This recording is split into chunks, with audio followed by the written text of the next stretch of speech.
ન માત્ર રાજકોટમાં પરંતુ દેશ વિદેશમાં પણ રાજકોટનો ડંકો વગાડ્યો છે.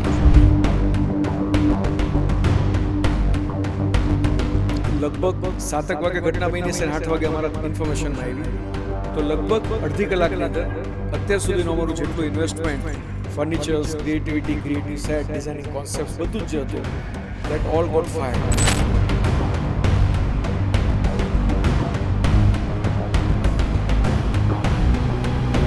બાલાજી વેફર્સ એટલે ચંદુભાઈ વીરાણીના પરિવારમાં શ્યામ અને આસ્થાનું હમણાં રિસેન્ટલી રિસેપ્શન થયું, જે રાજકોટની અંદર અને આખા ગુજરાત અને ઇન્ડિયામાં એટલું બધું વાયરલ એમની રીલ્સ છે અને ડેકોર્સ પણ એટલું સરસ છે.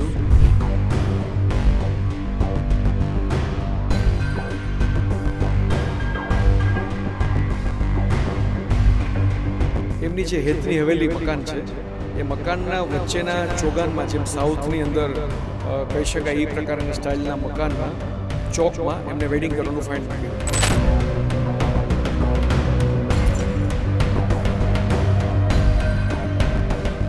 દરેક વ્યક્તિ પોતાના જીવનમાં નાની મોટી ઘટના હોય, નાના મોટા પ્રસંગો હોય તો એવું વિચારતા હોય કે આપણા ઘરનું નાનો પ્રસંગ હોય કે કોઈ ઇવેન્ટ હોય તો એ સ્પેશિયલ થાય. અને એમાં પણ આપણે ગુજરાતીઓનું તો ખાસ એવું હોય કે આપણા ઘરે જે ઇવેન્ટ થવાની હોય, પ્રસંગ હોય, તો એમાં કંઈક નવું હોય જે બીજાના ઘરે ન હોય.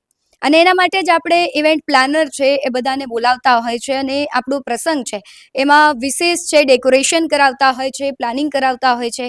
તમે પણ કરાવ્યું હશે. અને જો રાજકોટની વાત કરવામાં આવે તો રાજકોટમાં એક એવું ઇવેન્ટ ચલાવી રહ્યા છે કે મુદ્રા ઇવેન્ટ, કે જેણે ન માત્ર રાજકોટમાં પરંતુ દેશ વિદેશમાં પણ રાજકોટનો ડંકો વગાડ્યો છે.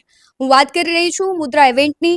અને મારી સાથે ચર્ચા કરવા માટે જે જોડાયા છે મુદ્રા ઇવેન્ટના ઓનર મિતુલભાઈ દોંગા. મિતુલભાઈ, BS9 ટીવી ન્યૂઝમાં હું ભગવતી વિશાવડે આપનું ખૂબ સ્વાગત કરું છું. બસ મજામાં. મિતુલભાઈ, સૌથી પહેલા તો તમને અને તમારી ટીમને ખૂબ અભિનંદન કે ન માત્ર રાજકોટ કે ન માત્ર ગુજરાત કે ભારત પરંતુ વિશ્વ લેવલે તમે ગુજરાતનો ડંકો વગાડ્યો છે. તમને બધાને અભિનંદન. સાથે સૌથી પહેલા એ સવાલ કરવો છે કે મુદ્રા ઇવેન્ટને કયા કયા એવોર્ડ્સ મળ્યા છે અને કેટલા મળ્યા છે? EMF ગ્લોબલ, જે ગ્લોબલી એક સંસ્થા છે જે દર વર્ષે ઇન્ટરનેશનલી એક પ્લેટફોર્મ ઉપર ઇન્ડિયાના દરેક ઇવેન્ટ મેનેજર્સને એક એવોર્ડ સેરેમની રાખતા હોય છે, એમાં એવોર્ડ્સ આપતા હોય છે. જેમાં આ વર્ષે પણ અમે અપ્લાય કરેલું, જેની અંદર મુદ્રા ઇવેન્ટ નેટવર્ક્સને ટોટલ 7 એવોર્ડ્સ મળેલા છે. જેની અંદર 2 gold award best wedding of the યર્સના મળ્યા છે અમને. ત્યાર ઉપરાંત એક best reception of the years, best product launch of the years, best decor અને પ્રોડક્શન હાઉસ, એટલે કે જે લોકો ઇનહાઉસ પ્રોડક્શન કરે છે અને ડેકોર કરતા હોય છે એનો પણ એક એવોર્ડ મળેલો છે. અને best pre wedding function of the years, એવી રીતના કરીને 7 એવોર્ડ્સ અમે અલગ અલગ કેટેગરીઝના અને અલગ અલગ ફંક્શન્સના અમને મળેલા છે. આ જે કેટેગરી ને એવોર્ડ્સ મળતા હોય એ કઈ રીતના નક્કી થતું હોય છે? એના માટેની એક ખાસ સ્પેશિયલ ખૂબ અનુભવી એક જ્યુરી એ લોકોએ બનાવી હોય છે. એ લોકોને 3 મિનિટની અંદરનો અમારે એક વિડીયો આપવાનો હોય છે અને A4 સાઇઝના 2 મૂડબોર્ડ ક્રિએટ કરવાના હોય છે, જેની અંદર લિમિટેડ પિક્ચર્સ અને એની સાથે અમારું પ્રોપર કોન્ટેન્ટ્સ આપવાનું હોય છે. ત્યારબાદ એ લોકો ડાયરેક્ટલી જેમની ઇવેન્ટ કરી હોય છે એ ક્લાયન્ટ્સનો નંબર, એનો ઈમેલ, એની સાથેનું કન્ફર્મેશન્સ, ક્લાયન્ટ સાથેના ફીડબેક્સ, એના રિવ્યૂ, એમનો experience, creativity, concept, design, hospitality, logistics, artist, F&B experience, આ બધા જ એક્સપિરિયન્સનો પરફેક્ટ સમન્વય જ્યારે થાય ત્યારે કોઈ પણ ઇવેન્ટ્સને એક એવોર્ડ મળતો હોય છે. એવોર્ડ્સ એટલે ખાલી ડેકોર નથી, પણ ડેકોરની સાથે નાની ડિટેલિંગ્સને તમે કેવી રીતના આવરી લીધી છે, આ તમામ પેરામીટર્સને ચેક કર્યા પછી જ્યુરી આ એવોર્ડ્સ આપતી હોય છે. ખાસ તો મુદ્રા ઇવેન્ટ્સ છે એની જર્નીની વાત કરવી છે કે એની સ્થાપના કઈ રીતે થઈ હતી અને કેટલા વર્ષથી મુદ્રા ઇવેન્ટ્સ છે તે વર્ક કરી રહી છે. રાઈટ. મારી પ્રોફાઇલ અને મારી પર્સનાલિટી જે છે, હું એક ઇન્ડસ્ટ્રીયલ ફેમિલી અને બિઝનેસ ફેમિલીમાંથી આવું છું, જેમાં અમે લોકો oil mill, solvent extraction plant, oil refinery, textile business, lab grown diamonds, construction, engineering sectors અને ફાઇનાન્શિયલ સર્વિસ જેવા બિઝનેસીસમાં છીએ. હું પોતે personally I was sitting in my family business, oil mill, solvent extraction plant અને રિફાઇનરીમાં. પણ નાનપણથી મને થોડો ક્રિએટિવિટીનો શોખ હતો. અમારું ખૂબ મોટું જોઈન્ટ ફેમિલી હોવાથી મારા સૌથી મોટા બાપુજી જે મધુભાઈ દોંગા છે, એ વોઝ એ ટાઈમમાં એવું કહી શકે કે આપણા ફેમિલીના પ્લાનર અને લગ્ન બધું એ કરાવતા. તો હું જ્યારથી નાનો હતો ત્યારથી મને શોખ હતો અને હું એમની સાથે દરેક લગ્નમાં મારા કાકા હોય, ફઈ હોય, મારી સિસ્ટર્સ હોય, એમાં બધામાં હું જોડાતો નાનપણથી. તો ત્યારથી મને એક શોખ હતો અને ઓલ ઓફ સડન મને એવું લાગ્યું કે હવે આવનાર ફ્યુચર એક ઇવેન્ટ ઇન્ડસ્ટ્રીઝનું આવવાનું છે. તો 2011માં મેં આ કંપની સ્ટાર્ટ કરી બોમ્બેમાંથી. સાંતાક્રુઝમાં આપણે ઓફિસ કરી હતી. ત્યાર પછી સુરત કરી અને આનું લોન્ચિંગ આપણે સુરત ચાલુ કર્યું અને ત્યાર પછી રાજકોટ કરી. પણ આ ઇન્ડસ્ટ્રીઝ એવી છે કે જેની અંદર તમારું ખૂબ પર્સનલ ઇન્વોલ્વમેન્ટ જોઈએ, તમારું વિઝન જોઈએ, તમે ગ્રાઉન્ડ ઉપર કોન્સ્ટન્ટ હોવા જોઈએ અને તમારું વિઝ્યુલાઇઝેશન્સ અને ગ્રાઉન્ડ ઉપર કાંઈ નાના મોટા ચેન્જીસ થાય તો એ ઇમિડિયેટ કરવા પડે. પણ ખૂબ ટ્રાવેલિંગને એના હિસાબે અમે રાજકોટ જ અમારું હેડ ઓફિસ રાખી અને અહીંયાથી બેસીને પેન ઇન્ડિયા અને ઇન્ટરનેશનલી અમે લોકો કામ કરીએ છીએ.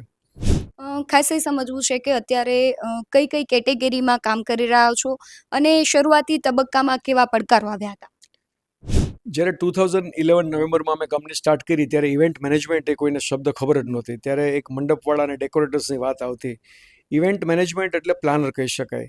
એમનું જે કામ છે, અમે જે શરૂઆત કરી તો એ પ્લાનર તરીકે ચાલુ કર્યું. પ્લાનર ઇઝ વોટ કે રાઇટ ફ્રોમ ધ ગ્રાઉન્ડના લેઆઉટ, પ્લાનિંગ, એક્ઝિક્યુશન્સ કરવા સુધીની બધી જ તમામ જવાબદારી એક ઇવેન્ટ પ્લાનર્સની હોય છે. જેની અંદર ખાલી ડેકોર નહીં પણ ડેકોર સિવાય કોન્સેપ્ટ ક્રિએશન્સ, એમનું ડિઝાઇન, જે આવનાર મહેમાનો અને ગેસ્ટ છે એમની હોસ્પિટાલિટી, એમને પિકઅપ અને ડ્રોપ્સ માટેનું એનું લોજિસ્ટિક્સ પાર્ટ આવતો હોય છે. તદુપરાંત નંબર ઓફ આર્ટિસ્ટ આવતા હોય છે દરેક ઇવેન્ટ્સની અંદર. એ આર્ટિસ્ટનો મેજર પાર્ટ્સ બધો કવર કરવાનો હોય. ક્રિએટિવિટીની અંદર કપલ એન્ટ્રીઝ આવતી હોય છે, F&Bનો એક્સપિરિયન્સ કરાવવાનો હોય છે, ફૂડ્સનો બધો, નાની મોટી બધી ડિફરન્ટ એક્ટિવિટીઝ. આમ નંબર ઓફ પાર્ટ્સ બધા ભેગા થાય ત્યારે એક ઇવેન્ટ્સનું ક્રિએશન થતું હોય છે. તો શરૂઆતમાં લોકોને સમજાવવું ખૂબ મુશ્કેલી હતું. તો શરૂઆતના 2 કે 3 વર્ષની અંદર અમે અમારો એક્સપિરિયન્સ શેર કરવા માટે લોકોને સમજાવતા અને એવું પણ કહી શકાય કે એ ટાઈમની અંદર કદાચ નહીં પ્રોફિટ અને નહીં લોસના બેઝ ઉપર એક તમારી પ્રસ્થાપિત એક ઇમેજ કરવા માટે, કંપનીની પ્રસ્થાપિત કરવા માટે 3 વર્ષ સુધી અમે લોકોએ વિધાઉટ ટેકિંગ એની ફીઝ અથવા પ્રોફિટેબિલિટી વગર અમે વર્ક કર્યું. ત્યારે ધીરે ધીરે લોકોને ટ્રસ્ટ થયો કે ઇવેન્ટ પ્લાનર્સ હોય તો આપણું એકચ્યુઅલમાં હેડેક અને સ્ટ્રેસ ખૂબ ઓછું થઈ જાય છે. તો શરૂઆતમાં પડકારજનક સ્થિતિ હતી પણ અત્યારના સમયની અંદર ઇવેન્ટ એક લોકોની ડિમાન્ડ થઈ ગઈ છે. હવે પ્લાનર્સ વગર લોકો ઇવેન્ટ કરતા જ નથી હોતા. અત્યારે એ પણ જોઈ શકાય કે લોકો પાસે એટલો સમય નથી એટલે વધારે લોકો ઇવેન્ટ પ્લાનરને બધું જ મેનેજમેન્ટ આપતા હોય છે.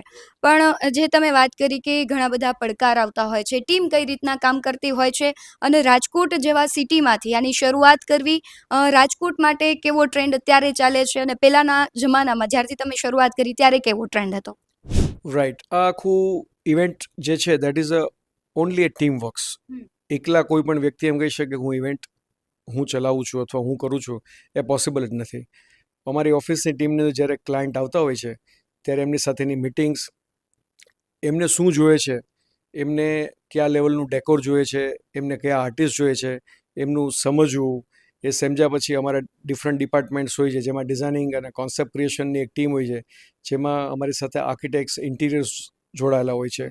ત્યારબાદ આર્ટિસ્ટ મેનેજમેન્ટની એક સેપરેટ ટીમ હોય છે જેમાં અમે લોકો આર્ટિસ્ટના ડિફરન્ટ ઓપ્શન્સ બતાવતા હોઈએ છીએ, જેમાંથી સિલેક્શન આર્ટિસ્ટના થતા હોય છે. Food and beverages, costumes, ground ઉપરનું પ્લાનિંગ, ડિઝાઇન્સ, આવી રીતના આખું એક ટીમવર્ક થાય ત્યારે કોઈ પણ એક ઇવેન્ટ કમ્પ્લીટ થતી હોય છે. આપણને ઘણીવાર એવું લાગતું હોય છે કે આ ઇવેન્ટ છે અને ઇન્ટરેસ્ટિંગ છે અને એક્સપિરિયન્સ બહુ સારો થયો, પણ એક ઇવેન્ટ કરતાં પહેલાં મહિનાઓની ખૂબ મોટી તૈયારી હોય છે. એ ઘણા મહિનાની તૈયારી પછી એક ઇવેન્ટ કમ્પ્લીટ થતી હોય છે અને નંબર ઓફ મિટિંગ્સ થતી હોય છે. રાજકોટની આજકાલની જે ડિમાન્ડ છે, ખાસ કરીને નવા જે કપલ્સ અને યંગસ્ટર્સ આવે છે, પહેલાંનો એક ટાઈમ એવો હતો કે અમારે લોકો પેરેન્ટ્સ સાથેની મિટિંગ કરતા, વડીલો સાથે. અત્યારે જે બ્રાઇડ એન્ડ ગ્રૂમ્સ છે એ લોકો જ આવે છે, એમની સાથેના એમના ફ્રેન્ડ્સ, એમના કઝિન આવે છે અને ધે ડુ સિલેક્ટ્સ કે અમારે શું જોઈએ છે. એમના ટ્રેન્ડ્સ પ્રમાણે અમે મૂડ બોર્ડ્સ ક્રિએટ કરીએ છીએ. એની ઈચ્છા પ્રમાણે અમે લોકો અમારા કોન્સેપ્ટ્સ બતાવીએ છીએ. અને અત્યારે જે ટ્રેન્ડ ચાલતો હોય છે એ રાજકોટનો ટ્રેન્ડ એવું કહી શકાય કે કદાચ કોઈ પણ ઇન્ડિયાના મેટ્રો સિટીઝ છે એને ટચ કરે છે અત્યારે. એટલે રાજકોટ આપને સિટી એક નાનું લાગે છે 2 ટાયર, પણ અહીંયાના લોકોના ટેસ્ટ ચેન્જ થયા છે, લોકોની સમજણ પણ વધી ગઈ છે. સોશિયલ મીડિયા અને ઇન્સ્ટાના માધ્યમથી લોકોને દરેક વ્યક્તિઓને નવું નવું જોતું હોય છે. સેકન્ડ ઇન્સિડન્સ એક એવો બની ગયો જેમાં મોસ્ટ ચેલેન્જિંગની આપણે વાત કરી. સુરતની અંદર સૌજીભાઈ ધોળકિયા જે ડાયમંડ કિંગ છે, એમને સમોટ ક્યાંયથી અમારો કોન્ટેક્ટ થયો અને મુદ્રા ઇવેન્ટ્સ તરીકે હું એમની સાથે રિપ્રેઝેન્ટ થયો અને એમના દીકરા દ્રવ્યના વેડિંગ હતા. તો નવેમ્બર મહિનાની અંદર વેડિંગ ફાઇનલ થયા, પણ એમને જે વેન્યુ આખું ડિઝાઇન કરવાનું હતું એ વેન્યુ સમહાઉ કંઈ ફાઇનલાઇઝ ન થયું. ઇવેન્ટ અમારી ફાઇનલ થઈ ગઈ ત્યાં 2 ઇવેન્ટ્સ કરવાની. તો એ દરમિયાન આ વેન્યુની અંદર ખૂબ મોટા વેડિંગ કરવાના હતા અને PM સાહેબનો પણ ટાઈમ આપી દીધો હતો. તો આ વેન્યુને માર્ચમાં ઇવેન્ટ અમે ફાઇનલ શિફ્ટ કરી. તો એ દરમિયાન સાહેબનો ટાઈમ પણ લીધેલો હતો અને વેડિંગ્સનો પણ ફાઇનલ કરી નાખ્યું. તો અમરેલી પાસે દુધાળા એમનું ગામ છે. તો દુધાળાની અંદર 8 થી 9 દિવસની અંદર એમણે ફાઇનલ કર્યું કે આપણે અહીંયા વેડિંગ કરવા છે. તો આ વેડિંગ દરમિયાન એમની જે હેતની હવેલી મકાન છે, એ મકાનના વચ્ચેના ચોગાનમાં, જેમ સાઉથની અંદર કહી શકાય એ પ્રકારના સ્ટાઇલના મકાનમાં, ચોકમાં એમને વેડિંગ કરવાનું ફાઇનલ કર્યું. એ વેડિંગની અંદર એમની જે ઈચ્છા હતી એ ઉપરથી ક્યાંય વરસાદ આવે તો પાણી પણ ના આવવું જોઈએ અને અહીંયા જ લગ્ન મંડપ કરવાનો.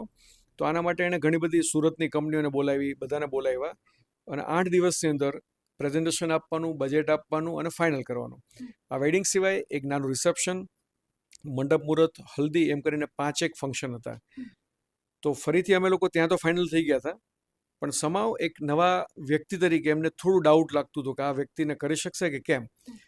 અમારી જે મોટી ઇવેન્ટ હતી તો ફાઇનલ થઈ ગઈ હતી, પણ શોર્ટ ટાઈમમાં થશે કે કેમ. તો અમને બોલાવ્યા અને અમે એક જ દિવસની અંદર કોન્સેપ્ટ, ડિઝાઇન અને જે કહી શકાય કે આખું ક્રિએટિવ બધો પાર્ટ બજેટ સાથે આપી દીધો. 8 દિવસની અંદર રાત દિવસ જોયા વગર અમારી ટીમે જે વર્ક કર્યું છે, દેટ વોઝ અમેઝિંગ.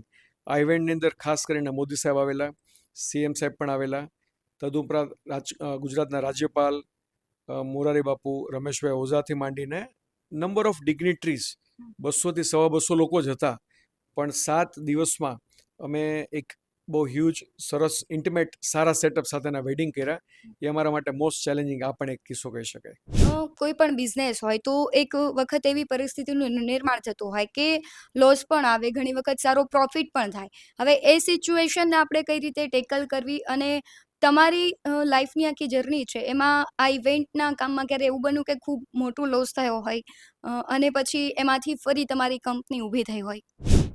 ડેફિનેટલી એવું કહી શકાય. બિઝનેસ જે છે એ always it's like a gambling. એટલે ધંધાની અંદર તો ચડાવ ઉતાર આવતા જ રહેતા હોય છે અને દરેક બિઝનેસીસમાં ચેલેન્જીસ હોય છે. શરૂઆતના જેમ મેં વાત કરી, 4-5 વર્ષ અમારા ખૂબ સ્ટ્રગલના દિવસો હતા. અત્યારે લોકોને અવેરનેસ આવી છે એટલે ખૂબ સારું છે, લોકોને બિઝનેસ મળતા આવતા છે. પણ ડેફિનેટલી એક કિસ્સો હું આપને કહીશ કે 2011થી, એટલે 2011 ટુ 2019 અમે લોકો we were working as a only planners. Planner એટલે એક્ઝિક્યુશન, ડિઝાઇન, કોન્સેપ્ટ ક્રિએશન્સ અને એક્ઝિક્યુશન કરાવવાનું, જેની અંદરથી અમારે આઉટસાઇડથી બધી જ ઇન્વેન્ટરી આઉટસોર્સ કરવાની. 2019થી અમારો જે ટેસ્ટ છે એ ક્યાંક ને ક્યાંક રાજકોટના વેન્ડરને અમને કમ્ફર્ટેબલ નહોતો. So we have started our own inhouse production, decor, furnitures, everything, બધી વસ્તુ અમે ઇનહાઉસ સ્ટાર્ટ કરી. તો કોવિડનો ટાઈમ આવી ગયો. વિથ ધ હ્યુજ ઇન્વેસ્ટમેન્ટ અમે ચાલુ કર્યું. તો કોવિડની ચેલેન્જીસમાંથી બહાર નીકળ્યા અને હ્યુજ ઇન્વેસ્ટમેન્ટ પછી એક સરસ પીરિયડ ચાલતો હતો. તો રિસેન્ટલી જ હમણાં માર્ચ મહિનામાં, હોળીના 2 દિવસ પહેલાં જ ઓલ ઓફ સડન લગભગ 300-350 અમારા કારીગરો, લેબર્સ, હોળીનો ટાઈમ થયો અને આગલા દિવસે બધા ગયા અને એક્ઝેક્ટલી હોળીના આગલા દિવસે ખાલી 4 થી 5 લોકો હતા અને ગોડાઉન પણ બંધ હતું. એ દરમિયાન ઓલ ઓફ સડન રાત્રે 8 વાગે એક્સિડેન્ટલી ફાયરની ઘટના બની ગઈ, જે ખબર જ ન પડતા લગભગ 7 વાગે ઘટના બની છે અને 8 વાગે અમારા ઇન્ફોર્મેશનમાં આવી. તો લગભગ અડધી કલાકની અંદર અત્યાર સુધીનું અમારું જેટલું investment, furnitures, creativity, creative set, designing concept, બધું જ જે હતું, that all got fired. So this is એક એવું કહી શકાય કે લાઈફમાં એક જગ્યાએ પહોંચ્યા પછી બધી જ વસ્તુ તમારી જતી રહે છે, પણ એનાથી વિચલિત થયા વગર, કોઈ પણ જાતના સ્ટ્રેસ વગર આજે અમારી ઓફિસની ટીમનો એટલો બધો સપોર્ટ છે, અમારા ગ્રાહકો અને અમારા ક્લાયન્ટ્સ, અમારા રિલેટિવ્સ, ભગવાનના આશીર્વાદ કયો, સાધુ સંતોના આશીર્વાદ કયો, આ બધી જ શક્તિઓ આપણી સાથે જ્યારે હોય અને આપણે પોઝિટિવ હોય છે, ત્યારે ગમે એટલી મુશ્કેલી આવે છે, મુશ્કેલીમાંથી આપણે બહાર નીકળી જતા હોઈએ છીએ. તો સેમ વસ્તુ અમારી સાથે પણ થઈ છે. એ જ પોઝિશન, એ જ સિચ્યુએશન અને એ જ સ્ટ્રોંગ ડિસિઝન સાથે અમે લોકો અત્યારે ફરીથી રિવાઇવ કરીને ફરીથી પાછું સ્ટાર્ટ કરી દીધું છે. ઘણી વખત એવું પણ થતું હોય કે આપણે કોઈ ઇવેન્ટ કે કરતા હોય તો ખૂબ સારી ઇવેન્ટ હોય ત્યારે આપણે અંદરથી પણ એવો સંતોષ થાય કે આ ઇવેન્ટ આપણે બહુ સારી રીતે કરી છે, અને ઘણી વખત એવું પણ થાય કે આપણી ક્ષતિઓને લીધે ઇવેન્ટ સારી પણ ન થાય. એવો તમારો કોઈ અનુભવ ખરા? મુદ્રા ઇવેન્ટ નેટવર્ક્સની અત્યાર સુધીની જે જર્ની છે એ દરમિયાન મુદ્રાની ટીમ મેમ્બર્સ અને અમે લોકો હંમેશા જે કમિટમેન્ટ આપીએ છીએ એ ફૂલફિલ ઓલવેઝ કર્યું છે. પણ અત્યાર સુધી ક્યારેય એવું બન્યું નથી. પણ ડેફિનેટલી એવું કહી શકાય કે કોઈ એવી ઘટના બનતી હોય લાઈફમાં, કોઈ વાવાઝોડું આવી જતો હોય, કોઈ વરસાદ આવી જતો હોય અને એવા ઇન્સિડન્ટ્સ બનતા હોય જે આપણા હાથમાં નથી, કુદરતી આપદા જે કહી શકાય, એવી એક ખૂબ અગત્યની ઘટના કહી શકાય. રાજકોટના જ ખૂબ નામાંકિત બિલ્ડર અને પરેશભાઈ ગજેરા છે, એમના ભાઈની દીકરીના લગ્ન હતા. અમે લગભગ 2 મહિના સુધીનું હ્યુજ પ્રોડક્શન, અમે ખૂબ મોટું કામ કર્યું અને 2 મહિનાના પ્રોડક્શન પછી જે ડેટના લગ્ન હતા એ લગ્નના એક્ઝેક્ટલી આગલા દિવસે નવેમ્બર મહિનામાં વરસાદ ક્યારે આવતો નથી, પણ એકદમ ઓલ ઓફ સડન વરસાદ સ્ટાર્ટ થઈ ગયો અને એ દિવસે અમારી ઇવેન્ટ જે હતી એ ખૂબ મોટા સેટઅપ સાથેની મંડપ મુહૂર્ત એક પાર્ટી લોન્સમાં હતું, જેમાં અમે ખૂબ મોટી સ્ટાઇલમાં ગઝીબોઝ ને બધું બનાવ્યું હતું. એ 7 વાગે વરસાદ આવ્યો. અડધી કલાકની અંદર બધું સ્વિચ ઓવર શિફ્ટ કરીને અને અમે લોકો એક બેન્ક્વેટની અંદર મંડપ મુહૂર્તની આખી વિધિ કરી. ત્યાર પછી સૌથી મોટી ચિંતા એ હતી કે જે બહુ મોટું પ્રોડક્શન, જે હું વાત કરું છું, લાંબા ટાઈમથી ચાલતું હતું, એની અંદર ખૂબ ચેલેન્જીસ આવી ગઈ અને એમાં અમે 2 દિવસ લગ્નને પોસ્ટપોન કર્યા અને 2 દિવસની અંદર ફરીથી બધું જે ડેમેજ થઈ ગયેલું સેટઅપ હતું એક સાથે મોર દેન 150-200 લોકોને લગાવીને અને ફરીથી વિધિન 2 ડેઝ એ સેટઅપ્સ અમે રેડી કરીને અને ફરીથી લગ્ન કર્યા. અત્યાર સુધીની અમારી મોટી ચેલેન્જ હતી. બેસ્ટ ઇવેન્ટ કઈ હતી? બેસ્ટ ઇવેન્ટ એવું કહી શકાય, આમ તો બધી જ ઇવેન્ટો અમારા માટે બેસ્ટ હોય છે, કેમ કે જે વ્યક્તિની કદાચ નાની બર્થડે પાર્ટી પણ હોય, કોઈના નાના લગ્ન હોય કે મોટા વેડિંગ્સ હોય, એ અમે લોકો ઇમોશનલી ક્લાયન્ટ સાથે ટચ હોઈએ છીએ અને ક્લાયન્ટની પણ એક ઇમોશન્સ સાથેની હોય છે. એટલે અમે હંમેશા અમારી ટીમ કોઈ પણ ઇવેન્ટ હોય, નાની હોય કે મોટી હોય, તો એમાં અમે અમારા બેસ્ટ ઇનપુટ સાથે જ વર્ક કરતા હોઈએ છીએ. પણ સૌથી મેમોરેબલ એક્સપિરિયન્સ હું તમને કહી શકું કે બાલાજી વેફર્સ, એટલે ચંદુભાઈ વિરાણીના પરિવારમાં શ્યામ અને આસ્થાનું હમણાં રિસેન્ટલી રિસેપ્શન ગયું, જે રાજકોટની અંદર અને આખા ગુજરાત અને ઇન્ડિયામાં એટલું બધું વાયરલ, એમની રીલ્સ છે અને ડેકોર્સ પણ એટલું સરસ થયું. એની અંદર અમે 8 દિવસની અંદર એક ખૂબ મોટા સ્કેલમાં ઇવેન્ટ કહી શકાય એવું અમે સેટઅપ કર્યું, જે યુરોપિયન કોન્સેપ્ટ અને થીમ ઉપર આખું ગ્લાસ હાઉસ ઉપર ડિઝાઇન કરેલું હતું, જેમાં નંબર ઓફ આર્ટિસ્ટ, ઓકવેમાં આર્ટિસ્ટ, ઇન્ટરનેશનલ આર્ટિસ્ટ, કોયરનેટ જેવા કોન્સેપ્ટ, બોમ્બેથી ફૂડની એક કંપની એવી સરસ, એનો ફૂડનો એક્સપિરિયન્સ પણ બહુ સરસ રહ્યો. So it was I think one of the finest we can say in decors, guest experience, બધી જ રીતના એક સરસ ઇવેન્ટ કહી શકાય. મિતુલભાઈ, એ સમજવું છે કે સૌથી મોટામાં મોટી ઇવેન્ટ ને સૌથી વધારે બજેટની ઇવેન્ટ કેટલા સુધી, અને આઉટ ઓફ કન્ટ્રી પણ તમે ઇવેન્ટ કરો છો કે કેમ? ઇવેન્ટ્સની કોઈ ડેફિનેશન હોતી નથી મારી દ્રષ્ટિએ. બજેટની દ્રષ્ટિએ રાજકોટની અંદર પણ હવે ટ્રેન્ડ ખૂબ થઈ ગયો છે, તો અમે નાની ઇવેન્ટ પણ કરીએ છીએ 10 લાખની અને મોટી ઇવેન્ટ પણ કોઈ પણ એમનું બજેટ હોય એ રીતના કરતા હોઈએ છીએ. ઇવેન્ટ કોઈ નાની મોટી હોતી નથી. ઇવેન્ટ હંમેશા નાની હોય પણ ઘણી વખત ડિટેલિંગ ઇવેન્ટ્સ હોય છે, જેની અંદર માઇન્યુટલી કોન્સેપ્ટ્સ, ડિઝાઇન, ક્રિએટિવિટી, ગેસ્ટની હોસ્પિટાલિટી, એમનો એક્સપિરિયન્સ જે પરફેક્ટ હોય, એ એક્સપિરિયન્સ કેવો રહ્યો છે અને એમાં જે ક્લાયન્ટ હંમેશા ખુશ થયા હોય છે, એને અમે અમારી દ્રષ્ટિએ મોટી ઇવેન્ટ ગણતા હોય છે. ખાલી મોટા સેટઅપ્સ લગાવવાથી, મોટા સ્ટ્રક્ચર્સ મારવાથી ઇવેન્ટ સારી નથી થતી. હંમેશા ગેસ્ટ માટેનો એક્સપિરિયન્સ, એમની હોસ્પિટાલિટી, એમનું જે કહેવાય કે એક યાદગાર લઈને જાય ઇવેન્ટમાંથી અને એ મેમરી જે બનતી હોય છે, એને અમારી દ્રષ્ટિએ અમે મોટી ઇવેન્ટ કહેતા હોઈએ છીએ. ખાસ કરીને અત્યારે ઝેડ કે તમને પણ ખબર હશે કે યુવાનોમાં અલગ અલગ ટ્રેન્ડ આવે છે. સૌથી વધારે અત્યારે કેવો ટ્રેન્ડ છે કે લોકોને કેવું ડેકોરેશન ને બધું ગમે છે? અત્યારે યુવાનોમાં 2 રીતના ટ્રેન્ડ થઈ ગયા છે.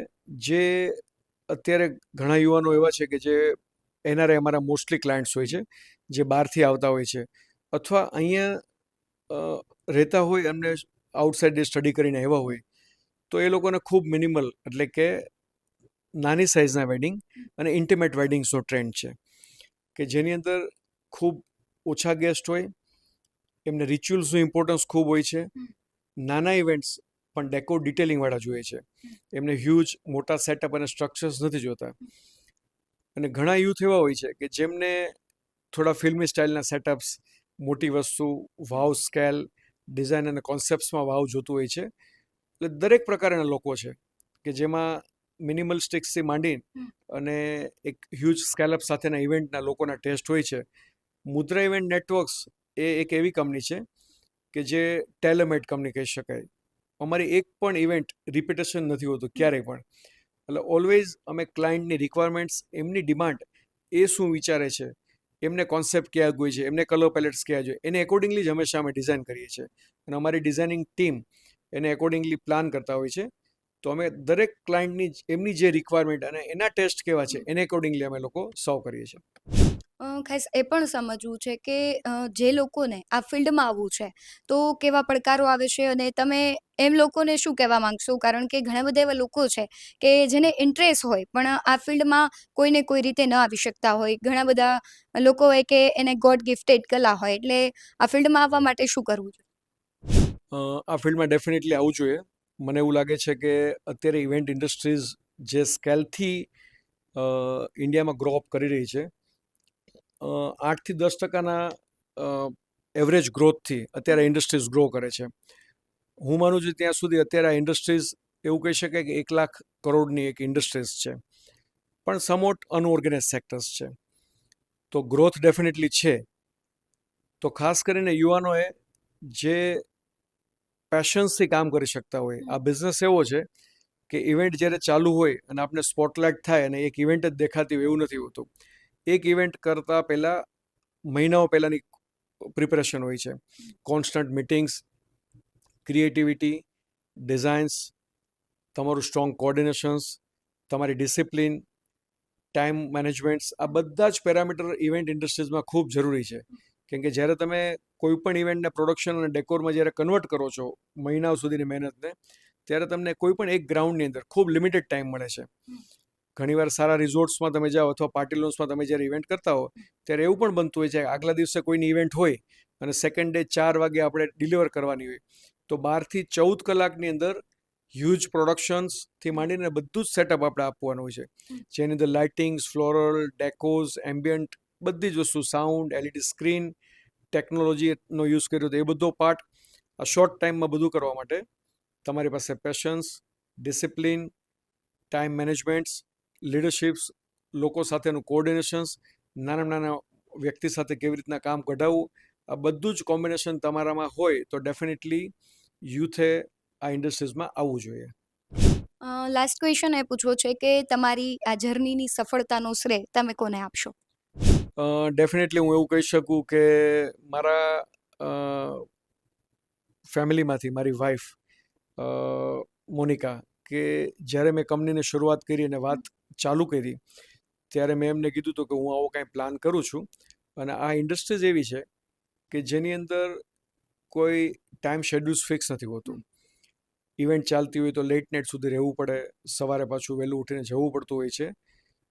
ડેસ્ટિનેશન વેડિંગ કરતા હોય તો અમારે ઘણા દિવસો સુધી બહાર જવું પડતું હોય છે. તદુપરાંત આ industries somewhat it is related with the glamours also. તો એક ટ્રસ્ટની ભાવના હોવી જોઈએ. આજે હું બહાર જાઉં છું અને we are whole surround of many of the artist, so many peoples comes અને આવતા જતા હોય, મળતા હોય છે. તો ડેફિનેટલી હું મારી વાઈફને શ્રેય આપીશ કે એણે મારી ઉપર ટ્રસ્ટ મૂક્યો અને આ ઇન્ડસ્ટ્રીઝમાં આગળ વધવા માટેનું પણ મારું પ્રેરક બળ એ છે કે જેના હિસાબે હું આજે અમારા બિઝનેસ અને ઇન્ડસ્ટ્રીઝમાં આગળ વધી શકું છું. અને સેકન્ડ, મારા ફાધર જે અત્યારે હયાત નથી અને મારા મોટા બાપુજી જે મધુભાઈ દોંગા, કે જેમના થકી, જેમની વિઝન, જેમની પ્રેરણા, મારી લાઈફની ઇન્સ્પિરેશન કહી શકાય તો એ મધુભાઈ છે. હું હંમેશા એમના વિઝન, એમની થોટ પ્રોસેસ અને એમની નીચે તૈયાર થયો છું. એટલે મારા માટે ઓલવેઝ એક ઇન્સ્પિરેશન છે. મને રોજ સવારે ઉઠીને જો પ્રેરણા આપતા હોય તો એ મારા મોટા બાપુજી છે. એ પણ મારા ઇન્સ્પિરેશન છે.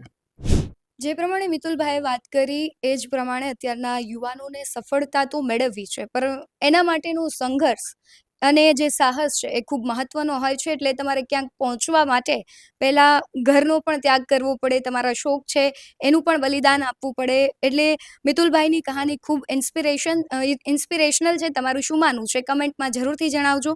બાકી આવા જ વધુ અહેવાલો સાથે ફરી મળતા રહીશું. તમે અમારી યુટ્યુબ ચેનલને સબસ્ક્રાઇબ કરવાનું, અમને ફેસબુક અને ઇન્સ્ટાગ્રામ પર ફોલો કરવાનું ભૂલશો નહીં. બાકી નવી અપડેટ્સ મેળવવા માટે આપ જોતા રહો BS9 ન્યૂઝ. નમસ્કાર.